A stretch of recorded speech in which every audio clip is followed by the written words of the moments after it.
මේ ක්වෙස්චන් එක ඔන්න දැන් අපේ ප්‍රෙඩිකේට්ස් වලින් ආපු ක්වෙස්චන් එකක් ඔන්න ඒ විදිහටම ඇවිල්ලා තියෙනවා. දැන් මේක පොඩ්ඩක් සාමාන්‍ය මැප්ස් වලට වඩා වෙනස්. ඒ හින්දා මේක ගැන අපි ඩිස්කස් කරමු. මේක ක්වෙස්චන් එක ආපු දවසේම මේකට ආන්සර් එකක් අපි WhatsApp group එකේ දාලා තිබ්බා.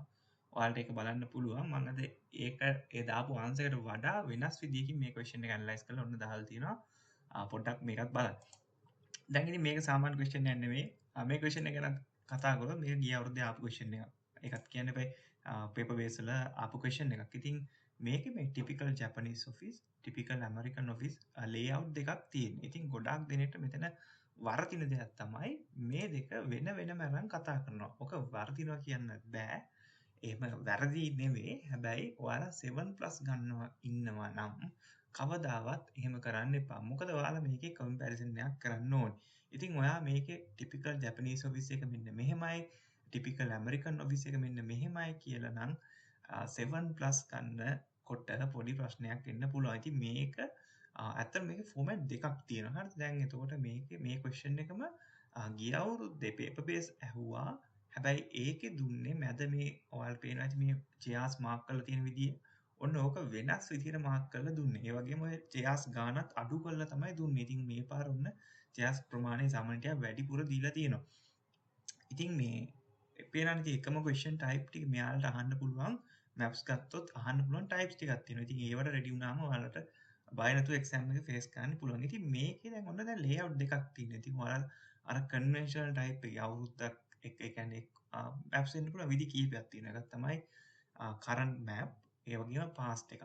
දැන් මැප් එකක්, ඒ වගේම එහෙම නැත්නම් අතීතේ කොහොමද තිබ්බේ. ඕක වෙනස් කරන්න පුළුවන්. අතීතේ කොහොමද තිබ්බේ? අනාගතේ කොහොමද තියෙන්නේ. Past map and future map.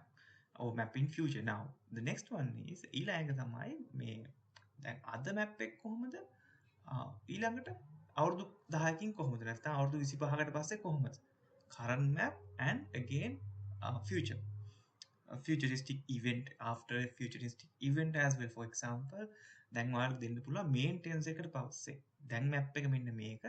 හැබැයි ඉස්සරහා plan කරලා තියෙනවා main tense එක. main tense එකට පස්සේ ඔන්න මෙහෙම map එකක් තමයි තියෙන්නේ. අන්න එහෙම දෙන්නත් පුළුවන්. ඒක ඔන්න ඔය විදි ටික තමයි mainly අහන්න පුළුවන්. ඔතන මේක පොඩ්ඩක් layout දෙකක් සම්පූර්ණයෙන් එකින් එකට වෙනස්. ඉතින් මේක පොඩ්ඩක් වෙනස් type එකේ question එකක්. ඉතින් බලමු මේකට හරියට ඇනලයිස් කරන්නේ කොහොමද? දැන් ඉතින් මම දන්නවා දැන් එක්සෑම් එක කරපු කට්ටිය ගොඩක් දෙනෙක් මේක කරන්නේ නැත්තේ පළවෙනි බොඩි පැරග්‍රාෆ් එකේ ජැපනීස් ඔෆිස් එක ගැන එක්ස්ප්ලেইন කරලා දෙවෙනි එකේ ටිපිකල් ඇමරිකන් ඔෆිස් එක එක්ස්ප්ලেইন කරනවා. ඉතින් ඔය ඒ ෆෝමැට් එකට ගියොත් ඒ ස්ට්‍රක්චර් එක පාවිච්චි කරොත් කන්ටෙන්ට් එක අතින් ඔයාගේ ආන්සර් එකට 7+ ගන්නවා නම් ප්‍රශ්නයක් වෙනවා. ඉතින් මම මගේ පළවෙනි පාර එක්සෑම් එක කරද්දි මම රයිටින් 8 තියෙනකොට තිබ්බේ. ඉතින් මම කවදාවත් මැප් එකක් ඔහොම නම් ඇනලයිස් කරන්න එපා. මගේ එක්ස්පීරියන්ස් එකෙන් කියන්නේ එහෙම ඇනලයිස් කරන්න එපා. ඒක ඔයාලට ලොකු අවාසියක් වෙනවා. ඔයාලගේ ටාස්ක් රෙස්පොන්ස් එක පැත්තෙන් බැලුවොත්. ඉතින් මේ වගේ එකක මම ලේසි විදිහක් පෙන්නන්නම්. මෙන්න මෙහෙම හැම වෙලාවෙම මෙන්න මෙහෙම දැන් මේ නෝට් එකක් දාගත්ත එක මම ගත්ත මේක බලන්න. මුලින්ම ඔයාලට පුළුවන් මෙන්න මෙහෙම එක අයිටම් එකක් ස්ටාෆ් ඩෙස්ක් එකක් ගත්තොත් දැන් ජැපනීස් එකේ කොහොමද තියෙන්නේ? tables are arranged side by side forming two large groups. හරි. එතකොට USA වල තියෙන්නේ divided into individual desks with higher boards with limited distractions. Now here you can see that one. I will show. ඔන්න බලන්න tables Japanese office එකේ tables තියෙන බලන්න. ඒ කියන්නේ section manager එක්කම ඒ area එකේම තියෙන නේද? ඒතර ඔන්න බලන්න side by side. බලන්න හැම වෙලාවෙම තියෙන side by side.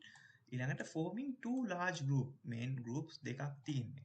හැබැයි ඔන්න දැන් ඔක ලියද්දී ඔතන ඔයා පාවිච්චි කරන්න ඕනේ however නැත්තම් ඔයාලට පුළුවන් on the other hand කියලා පාවිච්චි කරන්න පුළුවන්. දැන් ජැපනීස් එකේ ඉඳලා ජැපනීස් ඔෆිස් එකේ ඉඳලා ඇමරිකන් ඔෆිස් එක ගැන දෙයක් මොන හරි කියන්න හදද්දි.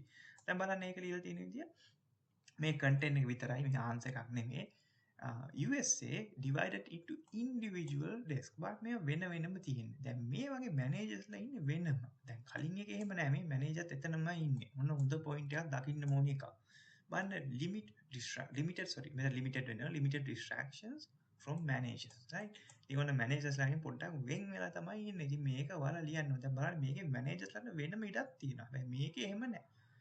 තේරෙනව නේද? ඉතින් ඔන්න ඔය විදිහට තමයි ඔයාලා මේක ඇනලයිස් කරන්න ඕනේ. බලන්න තව එකක් එක්සැම්පල් එකක්.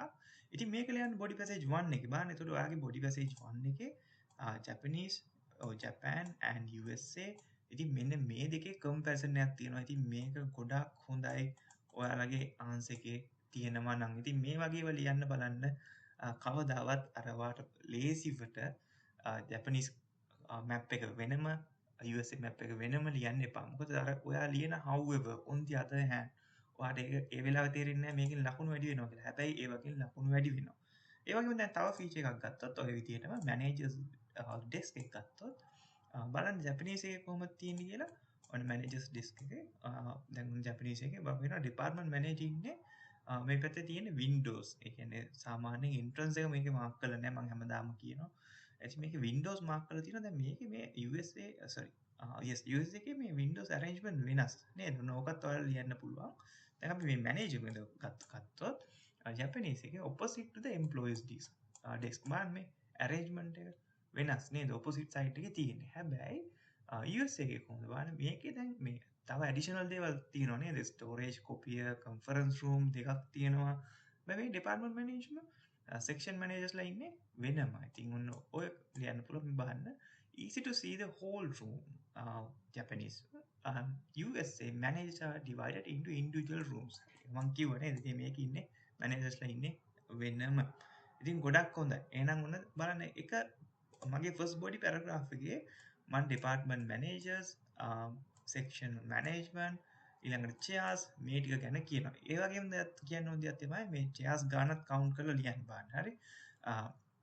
ඉතින් ඔන්න ඔය විදිහට තමයි මේක ඇනලයිස් කරන්නේ. මම මේ ජපාන් වල වින්ඩෝ එක ගැනත් මෙතන දැම්මා බලන්න වින්ඩෝ එක ගැන. ඒතකොට ජපාන් වල තියෙන එකයි මම ඔක් කිව්වා.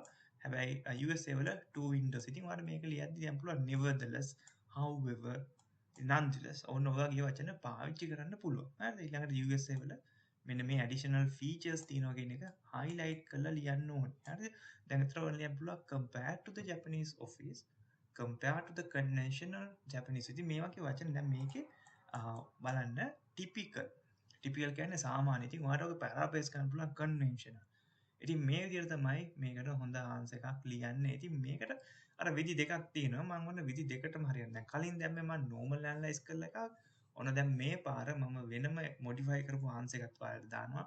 ඉතින් ඔයාලට ඒක බලන්න පුළුවන්.